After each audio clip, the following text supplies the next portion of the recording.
ಇವತ್ತು ನಮ್ಮ ಭಾಗದಾಗ ಅಧ್ಯಕ್ಷರೇ ತಮ್ಮ ವಿಚಾರಗಳಿಗೆ ಹೋಲ್ತಕ್ಕಂಥ ಅಜ್ಜಯ್ಯವರು, ಕೊಪ್ಪಳ ಅಜ್ಜಯ್ಯವರು ಕಣ್ಣೀರಿಟ್ಟಿದ್ದಾರೆ ಅಧ್ಯಕ್ಷರೇ. ಕಡೇಚೂರು ಬಾಡಿಯಾಲ್ ಫ್ಯಾಕ್ಟರಿಗೆ ಅನೇಕ ಸಲ ನಾನು ಹೇಳಿರ್ತಕ್ಕಂಥದ್ದಿದೆ. ವಿಷಪೂರಿತ ಗಾಳಿಯನ್ನು ಅಂತಂದ್ರೆ ನಾವು ತಿಂತಾ ಇದ್ದೀವಿ. ಇವತ್ತು ಕೊಪ್ಪಳ ಅಜ್ಜಯ್ಯವರು ಮೊನ್ನೆ ಕಣ್ಣೀರಿಟ್ಟಿದ್ದಾರೆ.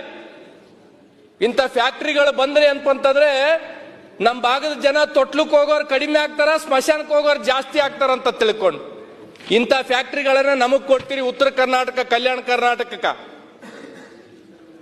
ಹೇಳ್ತಾರೆ. ಮೊನ್ನೆ ಅಜ್ಜವ್ರು ಹೇಳಿದ್ರು, ಸರ್ಕಾರ ನಮ್ಗೆಲ್ಲರಿಗೆ ತಾಯಿ ಇದ್ದಂಗ, ವಿಷ ಕೊಟ್ರು ಕುಡಿತೀವಿ, ಹಾಲು ಕೊಟ್ರು ಕುಡಿತೀವಿ ಅಂತ ತಿಳ್ಕೊಂಡು ಕಣ್ಣೀರಿಟ್ಟಿದ್ದಾರೆ ಅಧ್ಯಕ್ಷರೇ.